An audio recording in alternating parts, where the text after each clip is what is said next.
Hello बच्चों, आज हम रीजनिंग का चौथा सेट देखेंगे और चलते हैं क्वेश्चन नंबर पहले पे।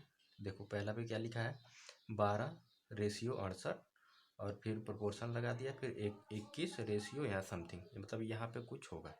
ठीक है, अब इन चारों में से कौन सा ऑप्शन होगा, इसको देखने के लिए सबसे पहले हम क्या करेंगे, इन दोनों में देखेंगे कि इन दोनों में क्या रेशियो बन रहा है, मतलब इन दोनों में संबंध क्या है। तो सबसे पहले उसको देखने के लिए क्या करेंगे, पहले देखो 12 छके 72 में से 4 जाएगा तब 68 होगा। ठीक है, और 21 छके 126 हो जाता है, उसमें से 4 देंगे तो 122 नहीं है।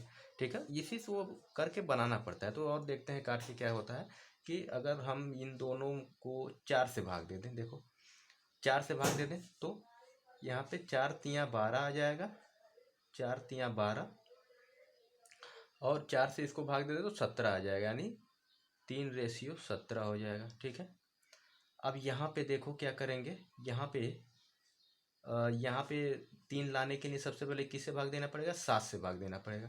तो यहाँ पे 3 आएगा तो 7 त्रिक 21। ठीक है, अब देखो यहाँ पे 7 से कौन कटने वाला है, पहले इसको हम इस पे समझते हैं।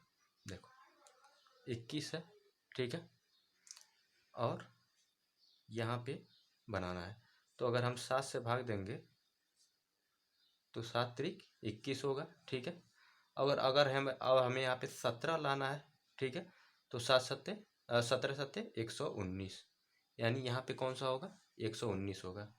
ऑप्शन सी सही है। ठीक है, क्वेश्चन नंबर 2 देखो, एक्चुअल में ये ऐसे भी कर सकते हैं इस वाले क्वेश्चन को। यहाँ पे क्या करते हैं, ये वो रेशियो का क्वेश्चन है, इन दोनों का गुणा कर दो, 68 गुणे 21/12। ठीक है, 3 सत्ते 21, 3 चौको 12 और 4 को काट दिया 17 से, तो 17 सत्ते 119 आंसर आ गया। ठीक है, अब अगला क्वेश्चन देखते हैं, ये फिगर काउंटिंग का है, क्वेश्चन नंबर 2। इस और यहाँ पे फिगर काउंटिंग में क्या पूछा है, त्रिभुज पूछा है कि कितने त्रिभुज हैं। तो सबसे पहले हम त्रिभुज को काउंट करने के लिए क्या करेंगे, इंडिविजुअल को देखते हैं सबसे पहले कि क्या है। इन दोनों में देखो पहले 1 2 3 4, अब इसका डबल हो जाता है, यानी यहाँ पे कितने त्रिभुज है, 8 है। ठीक है, यहाँ पे देखो कितने हैं, 1 2 3 हो जाएगा यहाँ पे, और एक 4, यानी यहाँ पे कितने हैं, 4 हैं। ठीक है, इसमें भी 4 हो जाएंगे, और इसमें 1 2 3 4 5 6, इसका डबल हो जाता है तो 12 हो गया। तो कितने हो गए, अब 12 8 20, 20 4 24, और 24 और 4 28, यानी टोटल यहाँ पे अभी 28 हो गए। अब देखते हैं इनको जोड़ने पे क्या बनता है, अभी तो अलग अलग हमने किया है। तो सबसे पहले हम क्या देखेंगे, इन दोनों को जोड़ने पे, इन दोनों को जोड़ने पे देखो एक यहाँ पे त्रिभुज बन रहा है ये वाला, और इन दोनों को जोड़ने पे एक त्रिभुज यहाँ पे बन रहा है, तो 2 यहाँ बन गए। ठीक है, 2 त्रिभुज यहाँ पे बन गए। अब इन दोनों को जोड़ने पे, देखो एक त्रिभुज यहाँ पे ऐसे बन रहा है, ऐसे। ठीक है, और यही त्रिभुज यहाँ पे ऐसे बन रहा है, तो 2 और बन गए। ठीक है, 2 हो गए। और एक अब देखो यहाँ से यहाँ पे आया है एक त्रिभुज, ये बनेगा, और फिर यहाँ से एक त्रिभुज ये बनेगा, तो 2 और बन गए। ठीक है, तो कितने हो गए, 28 2 30 2 32 और 2 34, और तो कुछ बन नहीं रहा है, यानी इसका ऑप्शन नंबर सी हो जाएगा 34। अब देखते हैं अगला क्वेश्चन कौन सा है, ये वाला देखते हैं, ये फिगर वाला। ठीक है, इस फिगर वाले क्वेश्चन को क्या है, पेपर कटिंग का है, यहाँ पे कट किया है, देखो तो कट किया है, तो यहाँ पे कितनी बार मोड़ा है, एक बार मोड़ा है, 2 बार मोड़ा है, यानी 1/4 भाग पे कर दिया है। यानी जैसा फिगर होगा यहाँ पे, और फिर एक बार मोड़ा है, यहाँ से भी आधे पर से देखो यहाँ पे मोड़ दिया है। ठीक है, तो अब इसको जब खोलेगा, यहाँ पे देखो ये कटिंग हुआ है ना, यहाँ पे ये जो कटिंग हुआ है, ये जब खुलेगा तो एक कटिंग यहाँ पे आ जाएगा, देखो कैसे आता है कटिंग, यहाँ पे है, ये ऐसे किया है, ऐसे, और ये ऐसे है। ठीक है, तो जब ये खुलेगा, ये ऊपर की तरफ खुलेगा तो ऐसे जाएगा, ऐसे जाएगा, तो ये वाला भाग ऊपर चला जाता है, ये वाला भाग यहाँ चला तो ये कट यहाँ पे आ जाएगा, ये ऐसे हो जाएगा, ठीक है। तो ये पूरा खुल गया। अब देखो, अब जब इधर खोलेंगे, जब इधर खोलेंगे इसको, तो एक ऐसे बन जाएगा ये वाला, और नीचे वाला ऐसे बनेगा, ठीक है, और ये ऐसे हो जाएगा, ठीक। तो इस तरीके से बनता हुआ जाएगा, यानी क्या होगा, एक और दो, दो आएगा यहाँ पे, दो बार। तो देखो सबसे पहले बात क्या है कि ये डी ऑप्शन तो होगा ही नहीं, क्योंकि यहाँ पे नीचे नहीं दे रखा है, ठीक है। और उसके बाद क्या है कि ये वाला, ये वाला चार होगा। इसमें तो अंदर एक भी नहीं दिया है, तो ये नहीं होगा, क्योंकि अंदर चार बनेंगे ना, ये यहाँ पे बनेगा, ठीक है, यहाँ पे बनेगा, यहाँ पे बनेगा, ऐसे करके चार बनेंगे, ठीक है। तो चार बनेगा, तो इसमें तो एक भी नहीं दिया है, इसमें दो दिया है, यानी ऑप्शन कौन सा सही हो जाएगा, सी ऑप्शन सही हो जाएगा, ठीक है। अब देखते हैं क्वेश्चन नंबर 6। क्वेश्चन नंबर 6 में क्या दे रखा है कि ईगर को लिखा है 51759, तो कैडेट को क्या लिखेंगे। तो देखो ईगर को क्या लिख दिया है, अब देखो डायरेक्ट नंबरिंग ही कर दिया है। जो अल्फ़ाबेट का नंबर है E5 है, ए 1 होता है, G7 होता है, E5 होता है, आर जो है आर को 9 लिखा है, ठीक है ना। तो 9 लिखा है, यानी आर होता है 18, 18 को 8 और 1 को 9 जोड़ दिया, यानी पूरे सबको अक्षर को जोड़ रखा है, ठीक है ना। इसको हम देखते हैं कैसे करेंगे। देखो E A G E R, ये 5 है, ये 1 है, ये 7 है, ये 5 है, ये 18 है। तो कोड क्या किया है कि यहाँ पे तो 05 होता है ना, 01 07 08 है, इसको जोड़ेंगे तो 5 ही आएगा, 7 आएगा, 5 आएगा, लेकिन इसको जोड़ेंगे तो 9 आएगा। तो अगला क्या पूछा था, देखो कैडेट के बारे में पूछा है, कैडेट। तो कैडेट को लिख लेते हैं CADET, कैडेट। ये 3 है, ये 1 है, ये 4 है, ये 5 है, और ये 20 है, ठीक है। तो यहाँ पे क्या है, 0 3 0 1, इसको जोड़ेंगे तो 3 1 4 5, और 2 और 0 को जोड़ेंगे तो 2 हो जाएगा। तो 31 45 2 आंसर होगा, ठीक है। 31 45 2 आंसर है। तो 31 45 दे रखा है, 2 नहीं दिया है ऑप्शन में, ऑप्शन में 2 तो नहीं दे रखा है, यानी ये क्वेश्चन जो है इसमें गड़बड़ है, यानी ऑप्शन में गड़बड़ है, यहाँ पे 2 कहीं होना चाहिए, ठीक है। तो इसका आंसर कितना होगा, 31 45 2 होगा, 31 45 2 होगा आंसर, ठीक। अगला क्वेश्चन देखते हैं। अगला क्वेश्चन, क्वेश्चन नंबर 10 को देखते हैं। क्वेश्चन नंबर 10 में क्या लिखा है, यहाँ पे क्वेश्चन नंबर 10, क्वेश्चन नंबर 10 में क्या लिखा है, BOP DPN FQL HRJ। तो इसको अगला वाला क्या होगा, इन चारों में से कोई एक होगा। देखो B लिखा है, D लिखा है, F लिखा है, H, यानी ये 2 है, D 4 है, F 6 होता है, H 8 होता है, यानी 2 2 का अंतर है। तो अगला क्या होगा, 10 होगा, 10 क्या होगा, J। फिर O है, P है, Q है, R है, यानी देखो ये लगातार आ रहा है, एक एक के अंतर पे, ये 2 2 के अंतर पे था, तो एक एक के अंतर, O P Q R, अगला क्या होगा, S, ठीक है। अब देखो P है, N है, L है, J है, यानी ये 16 है P, N 14 है, L 12 है, J 10 है, यानी 2 2 कम करते हुए जा रहा है। तो अगला क्या हो जाएगा, 10 को 2 में कम करेंगे तो 8 होगा, H होगा। तो JSH, यानी ये वाला ऑप्शन सही हो जाएगा, ठीक है। अब देखते हैं क्वेश्चन नंबर 11 को। क्वेश्चन नंबर 11 में क्या है कि असमान शब्द का चयन करना है। असमान शब्द का चयन करना है कि इसमें असमान कौन सा है। देखो मूल्यवान है, महंगा है, कीमती है, बड़ा है। तो देखो ये सारे किससे है, कीमत से संबंधित है, मूल्यवान महंगा कीमती, लेकिन बड़ा क्या है, ये साइज से है, ठीक है। तो ये वाला असमान हो गया, ठीक है। फिर उसके नीचे देखते हैं क्वेश्चन नंबर 12। 12 में क्या लिखा है, ABEJQ, ठीक है। अब ये नंबरिंग करके रखा हुआ है, तो इस नंबरिंग को हम देखते हैं कि कैसे यहाँ पे अगला अगला अक्षर कौन सा होगा। तो सबसे पहले क्या लिखेंगे, ABEJQ, और अगला देखेंगे, नंबरिंग कर लो, 1 2 5 10 17, अगला क्या होगा, ठीक है। तो यहाँ पे देखो क्या है, यहाँ पे एक जोड़, सॉरी यहाँ पे दिखाई नहीं दे रहा, देखो इसका नंबरिंग कर लिया 1 2 5 10 17।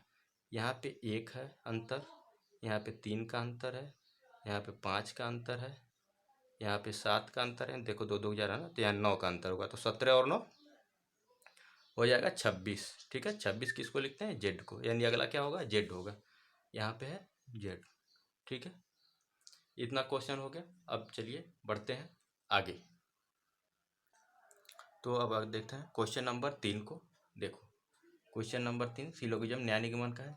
लिखा है कुछ शिक्षक दार्शनिक हैं, कुछ दार्शनिक लेखक हैं। यार देखो यहाँ सब कुछ कुछ है, तो शिक्षक और लेखक में कोई रिलेशन नहीं बनेगा, क्योंकि 50-50 हो गया, 50-50, ये भी 50-50, तो 50-50 जुड़ता नहीं है। कॉमन तो मिल गया लेकिन जुड़ता नहीं है। ठीक है, निष्कर्ष में देखते हैं क्या है। लिखा है कि कुछ लेखक शिक्षक नहीं, शिक्षक हैं। तो लेखक और शिक्षक में कोई रिलेशन नहीं है, तो ये तो गलत हो गया। ठीक है, दूसरा क्या है? कोई भी लेखक शिक्षक नहीं है। देखो दो पॉजिटिव सेंटेंस को मिला के निगेटिव बन ही नहीं सकता थे, तो ऐसे ही गलत हो गया। ठीक है, लेकिन अब देखो यहाँ पे क्या है, केवल निष्कर्ष सेकंड निकलता है, दोनों गलत है। निष्कर्ष एक निकलता है, यानी ये भी गलत है, ये भी गलत है, क्योंकि दोनों नहीं वो हो गया है। फिर लिखा है या तो निष्कर्ष एक निकलता है या फिर निष्कर्ष दो निकलता है। न तो निष्कर्ष एक निकलता है, न तो निष्कर्ष दो निकलता है। तो आप सब लोग क्या करेंगे, इसमें ऑप्शन नंबर डी को चूज कर लेंगे, लेकिन ऐसा है नहीं। ठीक है, इस वाले क्वेश्चन में ये स्पेशल क्वेश्चन है, इसको थोड़ा एक बार कम से कम एक बार और पढ़ लीजिएगा इसके पढ़ने के बाद, इस वाले क्वेश्चन को। तो इसमें क्या है कि जब भी निष्कर्ष इस तरीके का दे रखा हो, देखो मैंने क्या बताया, ये इसका ऑप्शन नंबर सी होगा। सी कैसे होगा? या तो एक निकलता है या तो दो निकलता है। लेकिन ये कैसे होगा, इसको देखने के लिए इसका नियम क्लास में मैं बता रखा हूँ कि क्या होना चाहिए। यहाँ पे ये लेखक और शिक्षक दो है ना, तो ये सब्जेक्ट है, ये ऑब्जेक्ट है। यहाँ पे भी ये सब्जेक्ट है, ऑब्जेक्ट है, यानी दोनों सब्जेक्ट और ऑब्जेक्ट सेम है। तो इसके लिए कंडीशन होता है या तो ए या तो बी सही है। इसके लिए क्या होता है, कंडीशन होता है सब्जेक्ट ऑब्जेक्ट दोनों सेम होना चाहिए, दोनों क्या होना चाहिए, दोनों निष्कर्ष गलत होने चाहिए, और एक क्या होना चाहिए, पॉजिटिव होना चाहिए, एक निगेटिव होना चाहिए। ये तीन कंडीशन है, सब्जेक्ट ऑब्जेक्ट सेम होना चाहिए, दोनों गलत होना चाहिए, और एक पॉजिटिव और एक निगेटिव होना चाहिए। तो जब भी इस तरीके का निष्कर्ष निकल के आता है, तो हम क्या करते हैं, या तो निष्कर्ष एक है या फिर निष्कर्ष दो निकलता है, इस टाइप का। ठीक है, फिर अगला क्वेश्चन देखते हैं, क्वेश्चन नंबर 7 को। क्वेश्चन नंबर 7 में क्या है, यहाँ पे 12 और 7 से 95 बनाया है, 14 8 से 132, तो 16 और 9 से पूछ रखा है कि क्या बनेगा। ठीक है, तो यहाँ पे देखो कैसे बनाते हैं, 12 सत्ते 84, और 84 में 11 जोड़ेंगे तो 95 होगा, और 14 बट्ठे 112। तो ये तो बन नहीं रहा है। ठीक है, इस तरीके से नहीं बन रहा है। अब देखते हैं क्या है रहा है। अच्छा हाँ ठीक, देखो अब ये 12 है, 12 का स्क्वायर माइनस 7 का स्क्वायर किया है, तो 12 बराबर 144 और माइनस 49, तो करेंगे तो 95 आ जाएगा। ठीक है, इसी प्रकार 14 का स्क्वायर करेंगे और 8 का स्क्वायर को माइनस करेंगे, तो 14 का स्क्वायर कितना होता है, 196, और 8 का स्क्वायर होता है 64। तो यहाँ पे जो है बन जाएगा तो 132 हो जाएगा, 132। ठीक है, अब देखो यहाँ पे 16 का, यहाँ पे जो है 16 का स्क्वायर कर देंगे तो 256 होगा, और 9 का स्क्वायर करेंगे 81 होगा। ठीक है, तो यहाँ पे कितना हो जाएगा, इसको 256 से 81 को घटा देंगे तो यहाँ पे घटाओ, ये 5 हो जाएगा। ठीक है, और 15 में से 8 जाएगा 7, 175 आंसर हो जाएगा। ठीक है, अगला क्वेश्चन नंबर 8 देखते हैं। क्वेश्चन नंबर 8 में क्या है, ये डाइस का क्वेश्चन है, पूछा है 3 के विपरीत क्या होगा। तो कॉमन ढूंढ लेंगे सबसे पहले, 1 5 4 है, 1 3 6 है, पहले और लास्ट वाले में मिल जा रहा है, तो 1 5 4। ठीक है, 1 3 6, 3 6, अब कौन सा बचा है, 2 बचा है। ठीक है, तो 3 के विपरीत पूछा तो 3 के विपरीत 5 है, ऑप्शन बी सही हो जाएगा। ठीक है, अब देखते हैं इस वाले को, क्वेश्चन नंबर 13। ये क्वेश्चन नंबर 13 लिखा है कंप्यूटर को IVF GFKNLX लिखा जाता है, तो टेलीफोन को क्या लिखेंगे। तो यहाँ पे टेलीफोन को लिखने के लिए सबसे पहले हम इसके लिए क्या करते हैं, नंबरिंग करते हैं। ठीक है, यहाँ पे कंप्यूटर को लिखते हैं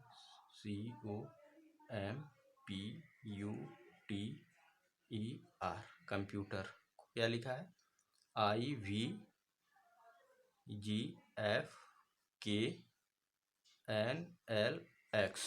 ठीक है, तो हम सबसे पहले चेक करने के लिए क्या बताया कि कहीं उल्टा तो नहीं लिखा है।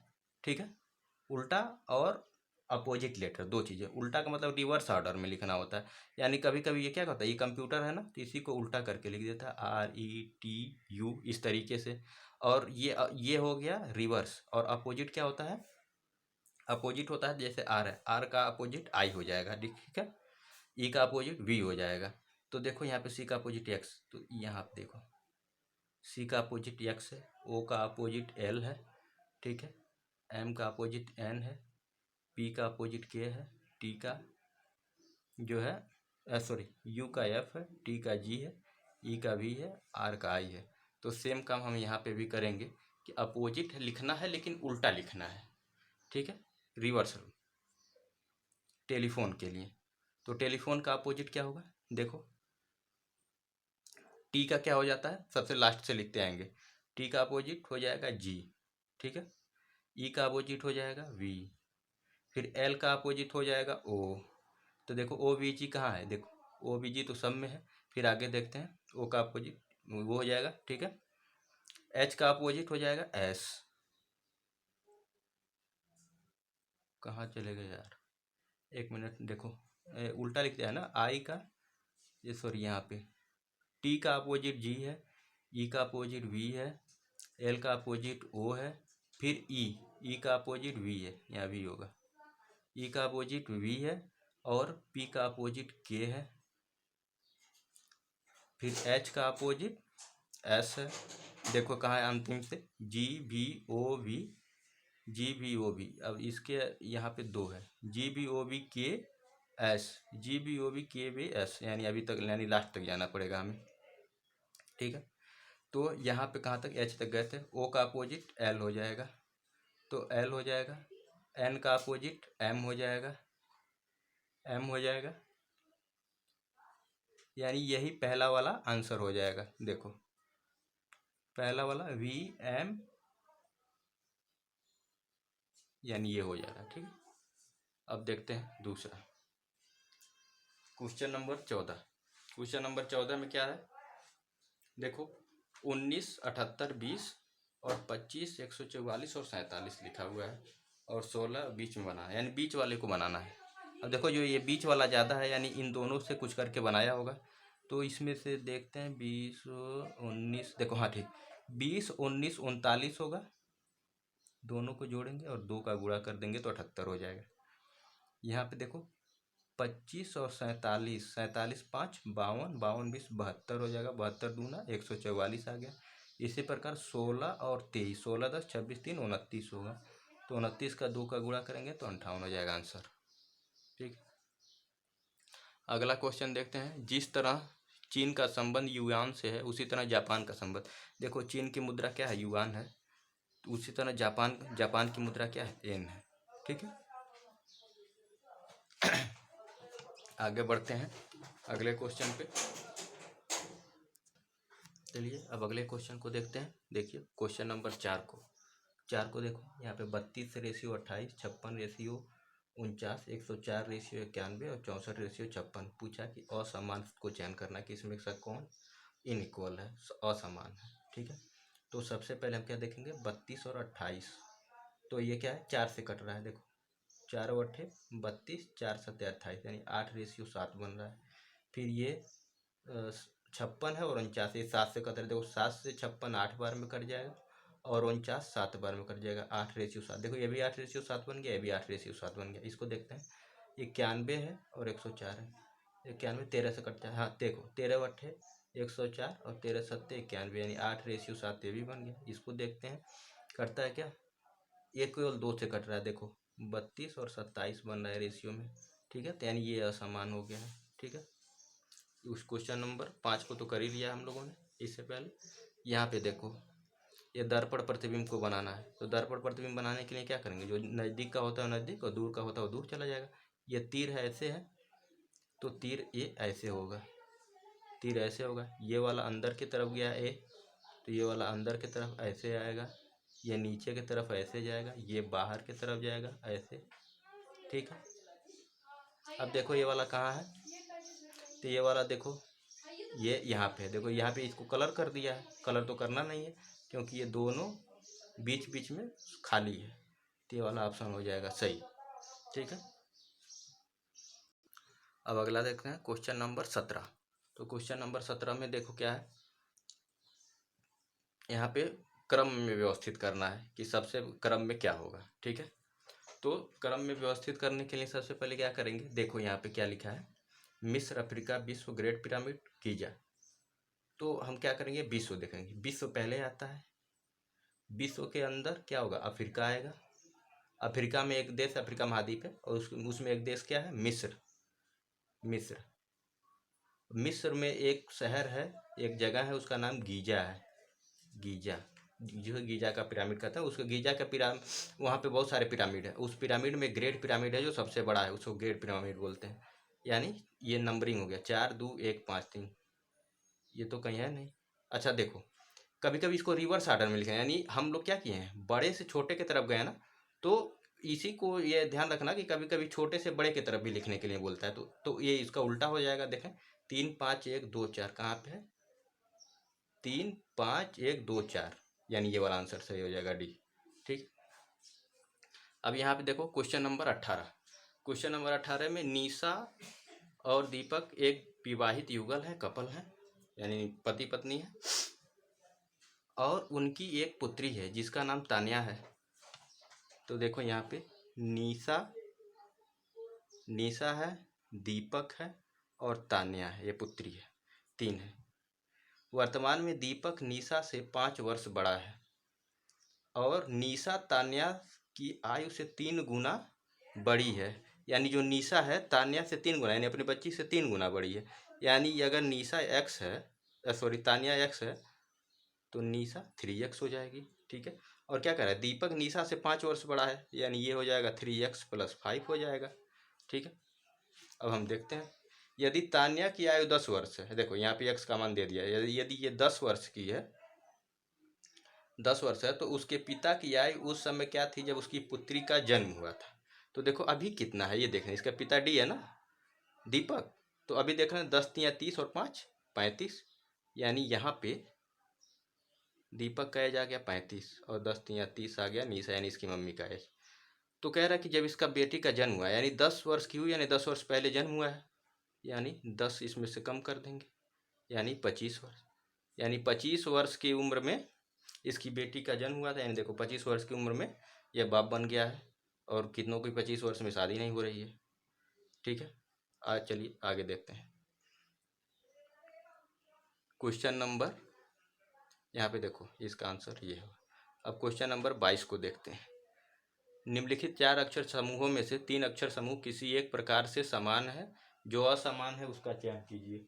यहाँ पे बताना है कि कौन सा असमान है इस वाले में। तो पहले देख लो, यहाँ पे क्या, FILO। FILO का मतलब क्या हो गया, इसको देखते हैं। यहाँ पे F कितना है, F को 6 लिखते हैं, I को 9, L को 12, O को 15, ये पहला है। दूसरे वाले में क्या है, K 11 है, N 14 है, Q 17 है, T 20 है। इसमें देखते हैं Q 17 है, T 20 है, W 23 और Z 26। और इसको लिख लो 16 15 23 26। देखो देखते ही समझ में आ गया कि ये अलग है। क्यों, देखो यहाँ सब में 3 3 का अंतर है, यहाँ भी 3 3 का अंतर है, यहाँ भी 3 3 का अंतर है, यहाँ पे देखो असमान टाइप से है, ठीक है। यहाँ पे एक कम हुआ है, फिर बड़ा है, फिर 3 बड़ा, इस तरीके से हुआ है। तो हमारा आंसर कौन सा हो जाएगा, ये वाला आंसर हो जाएगा, ठीक है। अब देखो यहाँ पे वेन आरे का क्वेश्चन आया है, क्वेश्चन नंबर 23। क्या लिखा है कि यहाँ पे विद्यार्थी, शिक्षक और विद्यालय में, देखो इस तरीके का क्वेश्चन कैसे करेंगे। सबसे पहले क्या करेंगे, विद्यालय, ये विद्यालय हो गया। अब विद्यालय में शिक्षक और विद्यार्थी दोनों होते हैं, ठीक है। तो ये ऑप्शन ये सही हो गया, ठीक। अब अगला क्वेश्चन देखते हैं, क्वेश्चन नंबर 24। क्वेश्चन नंबर 24 को देखने के लिए हम क्या करेंगे, सबसे पहले ऊपर करते हैं पहले। हाँ, क्वेश्चन नंबर 24 क्या लिखा है, किन्हीं दो चिन्हों को आपस में बदला जाना चाहिए ताकि ये समीकरण सही हो जाए। अब देखो, हम पहले सबसे पहले क्या किए थे, पहले भाग को चेक करेंगे। ठीक है, तो भाग जहाँ ए ऑप्शन में है और डी ऑप्शन में, दो जगह भाग है, तो भाग और गुणा को आपस में बदलना है। ठीक है, यहाँ पे भाग है और ये गुणा है, इसको आपस में बदलना है। देखो यहाँ गुणा होगा, सॉरी भाग के जगह पे गुणा आ जाएगा, तो 16 चौको 64 हो जाएगा, यानी बहुत बड़ा हो जाएगा पहले ही, और वो भी माइनस का। ठीक है, तो ये कर पाना इसलिए पहले ही क्या हो जाएगा, ये गलत हो जाएगा। डी को चूज करते हैं, भाग और प्लस को जोड़ते हैं, देखते हैं मतलब करके, ये प्लस है और ये भाग है, यहाँ पे भाग होगा, सॉरी यहाँ पे प्लस होगा तो यहाँ भाग होगा, तो 2/5 हो जाएगा, तो कटेगा ही नहीं। यहाँ पे क्या क्या दे रखा है, पूर्णांक में देखा है संख्या, तो ये भी नहीं होगा। अब देखो बचा क्या है, अब बी को चेक करते हैं, बी क्या है, गुणे और प्लस, इसको आपस में बदलना है, गुणा और प्लस को, इसको प्लस करेंगे, इसको गुणा करेंगे, तो 5 दूना 10 हो जाएगा, यहाँ पे गुणा होगा ना, तो 5 दूना 10 हो जाएगा, और ये प्लस हो गया तो 18, तो ये 18 हो गया, 18। और यहाँ पे अगर 16 को 4 में भाग देंगे तो 4 आएगा, तो यानी 18 में से 4 जाएगा 14 से, यानी बी ऑप्शन सही है। ठीक है, अब देखो क्वेश्चन नंबर 25 को, क्वेश्चन नंबर 25 में क्या लिखा है कि ग्रीष्म, शीत, नहीं सॉरी, मौसम और शीत, शीत क्या होता है, ऋतु होता है, मौसम होता है। ठीक है, इसी प्रकार ग्रीष्म और पतझड़, ये तो दोनों क्या हो गए, ऋतुएं हो गए। वर्ष, शताब्दी, देखो ये सही हो सकता था, लेकिन अगर शताब्दी यहाँ रहता, वर्ष यहाँ रहता, क्यों, क्योंकि मौसम में शीत होता है ना, शताब्दी में वर्ष होगा। और ये देखो कैलेंडर, कैलेंडर में सप्ताह होता है, लेकिन यहाँ सेम नहीं, देखो माह, अप्रैल, ठीक है ना, माह में अप्रैल होता है, बहुत सारे माह होते हैं, उसमें एक अप्रैल भी है। इस तरह बहुत सारे मौसम होते हैं, उसमें एक शीत है। ठीक है, तो अगला क्वेश्चन हम देखते हैं, क्वेश्चन नंबर 19 को। क्वेश्चन नंबर 19, पहले देखो बीच वाला, ये जो बीच वाला है, पहले ऐसे है, नीचे रहे, फिर ऊपर आए, हो गया ऊपर रास्ते, फिर नीचे है, तो फिर अगला ऊपर रास्ते होगा, ऐसे ऊपर रास्ते होगा। ठीक है, तो ये देखो ये पहले नीचे है, तो ये दोनों तो गलत हो गया। ठीक है, अब यहाँ पे देखो इसको, ये क्या हो रहा है, ये ऐसे एंटी क्लॉकवाइज घूम रहा है, एंटी क्लॉकवाइज, देखो पहले ऐसे था, तो फिर ऐसे होके इधर हो गया, फिर ऐसे हो गया है, इधर हुआ है, फिर एक बार और एंटी क्लॉकवाइज घूमेगा तो नीचे की तरफ हो जाएगा, तो नीचे की तरफ यही एक है, यानी ये गलत हो गया, ये आंसर सही है। ठीक है, अगला क्वेश्चन देखते हैं, इसमें क्वेश्चन नंबर 20। ठीक है, 20 को देखते हैं, 20 में क्या लिखा है, 3 4 5 6, फिर उसके बाद 9 10 11 12, फिर 15, उसके अगला पूछ रखा है। तो अब हम देखते हैं कैसे है, देखो यहाँ पे 3 4 5 6 लगातार दिया, फिर 3 का अंतर दे रखा है, फिर क्या आया 10 11 12, 10 11 12, फिर 15। ठीक है, तो अब हम इसके लिए क्या करेंगे, सीरीज का क्वेश्चन है, तो 3 1 4 1 5, 5 1 6, फिर 3 जोड़ा है, फिर 1 जोड़ा 1 जोड़ा 1 जोड़ा है, फिर 3 जोड़ा है, तो लग रहा है ये डबल सीरीज है। ठीक है, डबल सीरीज देखते हैं, डबल सीरीज कैसे लिखते हैं, ये 3 है, 4 है, 5 है, 6 है, 9 है, 10 11 12 15, अगला पूछ रखा है। तो देखो 3 और 2 5 है, 5 और 4 9 है, तो +2 +4 +2, और यहाँ +4, 11 4 15। इसी तरह का यहाँ पे क्या है, +2 है, +4 है, यहाँ पे +2 है, फिर अगला होता तो +4 होता। ठीक है, तो 12 और 4 16 होगा। ठीक है, अगर इसके अगला वाला पूछा होता तो +2 करते तो ये 17 होता। ठीक है, तो वहाँ तक तो पूछा नहीं, केवल एक ही पूछा है, तो ये होगा। ठीक, अब ये हो गया। अब देखते हैं क्वेश्चन नंबर 21, जो हमारा लास्ट क्वेश्चन है, क्वेश्चन नंबर 21। क्वेश्चन नंबर 21 में ये आकृति कहाँ छुपी हुई, ये बताना है हमें। तो सिंपल सा दिख रहा है, question number sorry option number D में छुपा हुआ है, देखो यहाँ पे ये ऐसे करके ऐसे है ना, तो यहाँ भी ए ऐसे करके ऐसे ऐसे आया है, ठीक है। और यहाँ पे ये ऐसे किया है, ऐसे देखो मिल गया हमें, तो ये डी ऑप्शन सही हो जाएगा। ठीक है, चलो आज का चैप्टर कंप्लीट होता है। धन्यवाद।